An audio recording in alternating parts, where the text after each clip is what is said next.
તો ચાલુ સિઝનમાં રાજ્યના મહત્તમ ખેડૂતો ટેકાના ભાવે વેચાણનો લાભ લઈ શકે તે માટે અગાઉથી જ મગફળી, મગ, અડદ અને સોયાબીન પાકની નોંધણી શરૂ કરવામાં આવશે। રાજ્યના તમામ જિલ્લાઓમાં મગફળી, મગ, અડદ અને સોયાબીનનું ટેકાના ભાવે વેચાણ કરવા માટે ખેડૂતો તારીખ 1 સપ્ટેમ્બરથી 15 સપ્ટેમ્બર સુધી ઓનલાઈન નોંધણી કરાવી શકશે। આ નોંધણી શરૂ થયાના બીજા દિવસે પણ સર્વરમાં ધાંધિયા શરૂ થતા ખેડૂતો હેરાન થયા છે। સતત બીજા દિવસે નોંધણી કરવા માટેનું પોર્ટલ ડાઉન થયું છે। રજીસ્ટ્રેશન કરાવવા માટે ખેડૂતોની લાંબી લાઈનો લાગી છે। આ દરમિયાન કૃષિ મંત્રી રાઘવજી પટેલનું નિવેદન સામે આવ્યું છે।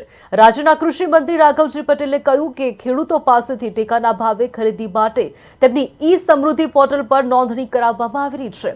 ત્યારે પ્રથમ દિવસે એક સાથે નોંધણી પ્રક્રિયા શરૂ થતા સર્વર બંધ થયું છે। જરૂર પડશે તો રજીસ્ટ્રેશનની પ્રક્રિયાનો સમય લંબાવીશું। મગફળીના રજીસ્ટ્રેશનની પ્રક્રિયા આજે ચાલુ છે। ઉલ્લેખનીય છે કે આ નોંધણી શરૂ થયાના બીજા દિવસે પણ સર્વરમાં ધાંધિયા શરૂ થતા ખેડૂતો હેરાન થયા છે। સતત બીજા દિવસે નોંધણી કરવા માટેનું પોર્ટલ ડાઉન થયું છે।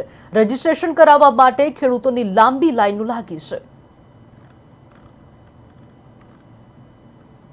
ગઈકાલથી એટલે કે 1 તારીખથી ટેકાના ભાવે જે ખેડૂતો પોતાની જણસીઓને વેચવાની હોય તેવા ખેડૂતોની ઓનલાઈન નોંધણી કરવા માટેનો પ્રથમ દિવસ હતો। એકી સાથે ખેડૂતોએ નોંધણી માટે ધસારો કરતા પોર્ટલ ઓવરલોડ થઈ જવાથી વારંવાર ખોરવાઈ જવાનો બનાવો બન્યા છે। આજે એના માટે અમે પૂરી વ્યવસ્થા કરી અને આ નોંધણીની પ્રક્રિયા ચાલુ રાખીશું। આ નોંધણીની પ્રક્રિયા 15 થી ચાલુ રહેવાની છે અને જરૂર પડે એનો સમયમર્યાદા પણ વધારી આપવામાં આવશે। જે ખેડૂતને પોતાની જણસીઓ ટેકાના ભાવે વેચવી હશે તો એક પણ ખેડૂત નોંધણી વગર બાકી રહી નહીં જાય એવી વ્યવસ્થા સરકાર કરશે।